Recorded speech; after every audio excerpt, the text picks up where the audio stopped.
भूकृत keys कपीस उछंगा, balm Dahin this चाप निसंगा।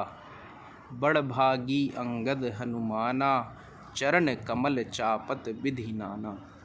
नमस्कार दोस्तों, आज के इस क्रम में हम देखेंगे तुलसीदास जी कैसे भगवान के कौतुक स्वभाव का वर्णन करते हैं। सेना पार होके समुद्र के पार दूसरी तरफ खड़ी है। भगवान प्रभुकृत कीस कपीस उछंगा। कपीस वानरराज सुग्रीव के गोद में सर रख के बिल्कुल निश्चिंत होकर लेटे हुए हैं। कोई युद्ध का भय नहीं, कोई शंका नहीं, संशय नहीं।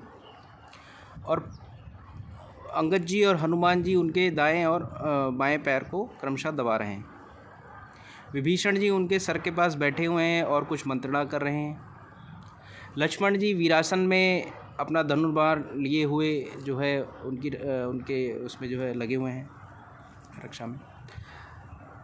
तभी भगवान कौतुक करते हैं। पूर्व दिशा में देखते हुए कहते हैं, एकदम तारों की छाँव में जहाँ अनगिनत तारे आए हुए हैं, पूर्व दिशा की तरफ देखकर कहते हैं, देखो दोस्तों, ये चंद्रमा कैसे सिंह की तरह यहाँ पे विचरण कर रहा है। लगता है कि पूर्व दिशा से कोई सभी कामनाओं को निरस्त करता हुआ एक सिंह चला रहा है। सहसा वो लोगों से पूछते हैं, ये जो इसके अंदर काला दाग है, आप लोगों को पता है क्या है? आप लोग भी सोचिए, काला दाग क्यों है?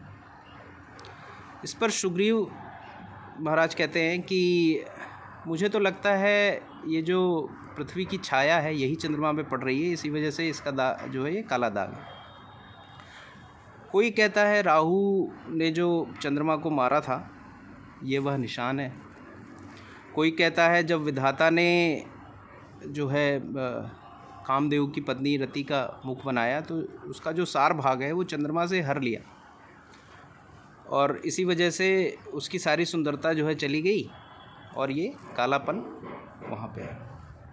प्रभु कहते हैं, मुझे ऐसा लगता है कि जो विष है वो चंद्रमा का प्रिय भाई है। तो चंद्रमा क्या कहता है कि अपनी किरणों में विष मिलाकर अपने भाई को उसने अपने हृदय में स्थान दिया और अपनी किरणों में जो है उस विष का समागम करके वह लोगों को, वैरागियों को और जो है तपाता है, क्योंकि वैरागी अक्सर चंद्रमा को देख के जो है उसमें जो है परेशान होता रहता है। तो ये बात चल रही थी, भगवान परम कौतुकी हैं। तभी सब लोग हनुमान जी की तरफ देखते हैं। हनुमान जी कहते हैं, सुनहु प्रभु कह हनुमंत सुनहु प्रभु, शशि तुम्हार प्रिय दास। तव मूरति तह उर्बसति विद उर्बसति, सोई सामता आभास। हनुमान जी कहते हैं कि मुझे तो ऐसा लगता है कि प्रभु ये सब ऐसी कोई बात नहीं है। आपका जो ये श्यामल मुख है ना, ये उसके हृदय में निवास करता है। वो आपका परम मित्र है, परम दास है, प्रिय दास है।